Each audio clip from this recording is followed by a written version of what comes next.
ಕಾರೊಂದು ರಸ್ತೆ ವಿಭಾಜಕಕ್ಕೆ ಡಿಕ್ಕಿ ಹೊಡೆದು ಬಳಿಕ ಪಲ್ಟಿಯಾದ ಪರಿಣಾಮ ಚಾಲಕ ಮೃತಪಟ್ಟು ಅದರಲ್ಲಿದ್ದ ಸಹ ಪ್ರಯಾಣಿಕರು ಗಂಭೀರವಾಗಿ ಗಾಯಗೊಂಡ ಘಟನೆ ಮಂಗಳೂರು ಬೆಂಗಳೂರು ರಾಷ್ಟ್ರೀಯ ಹೆದ್ದಾರಿಯ ಮಾಣಿ ಸಮೀಪದ ಗಡಿಯಾರ ಎಂಬಲ್ಲಿ ಬುಧವಾರ ಮಧ್ಯಾಹ್ನ ಸಂಭವಿಸಿದೆ. ಹಾಸನ ಮೂಲದ ಲಕ್ಷ್ಮೀಕಾಂತ್ ಮೃತ ಚಾಲಕ, ರಂಜಿತ್, ದರ್ಶನ್, ಶೋಭಾ ಎಂಬ ಮೂವರು ಸಹ ಪ್ರಯಾಣಿಕರು ಗಾಯಗೊಂಡಿದ್ದು ಅವರು ಆಸ್ಪತ್ರೆಯಲ್ಲಿ ಚಿಕಿತ್ಸೆ ಪಡೆತಾ ಇದ್ದಾರೆ.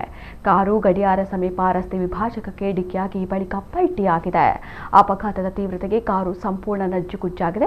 ಘಟನೆಯ ಬಗ್ಗೆ ಮಾಹಿತಿ ಅರಿತ ಸ್ಥಳೀಯರು ಸ್ಥಳಕ್ಕಾಗಮಿಸಿ ಕಾರಿನೊಳಗಿದ್ದ 4 ಗಾಯಾಳುಗಳನ್ನು ಕೂಡಲೇ ಸ್ಥಳೀಯ ಆಸ್ಪತ್ರೆಗೆ ಕರೆದೊಯ್ದು ಬಳಿಕ ಹೆಚ್ಚಿನ ಚಿಕಿತ್ಸೆಗಾಗಿ ಮಂಗಳೂರಿನ ಆಸ್ಪತ್ರೆಗೆ ದಾಖಲಿಸಿದ್ದಾರೆ. ಘಟನಾ ಸ್ಥಳಕ್ಕೆ ವಿಟ್ಲ ಪೊಲೀಸರು ಭೇಟಿ ನೀಡಿ ಪರಿಶೀಲಿಸಿದ್ದಾರೆ. ಅಪಘಾತದ ಹಿನ್ನೆಲೆ ರಾಷ್ಟ್ರೀಯ ಹೆದ್ದಾರಿಯಲ್ಲಿ ಕೆಲ ಕಾಲ ಸಂಚಾರ ವ್ಯತ್ಯಯ ಉಂಟಾಗಿತ್ತು. ಕೂಡಲೇ ಕ್ರೇನ್ ಮೂಲಕ ಜಖಂಗೊಂಡ ಕಾರನ್ನು ಪಕ್ಕಕ್ಕೆ ಸರಿಸಿ ಪೊಲೀಸರು ಸುಗಮ ಸಂಚಾರಕ್ಕೆ ಅನುವು ಮಾಡಿಕೊಟ್ಟಿದ್ದಾರೆ. ಈ ಕುರಿತು ಪ್ರಕರಣ ದಾಖಲಾಗಿದ್ದು ಹೆಚ್ಚಿನ ತನಿಖೆ ಪ್ರಗತಿಯಲ್ಲಿದೆ.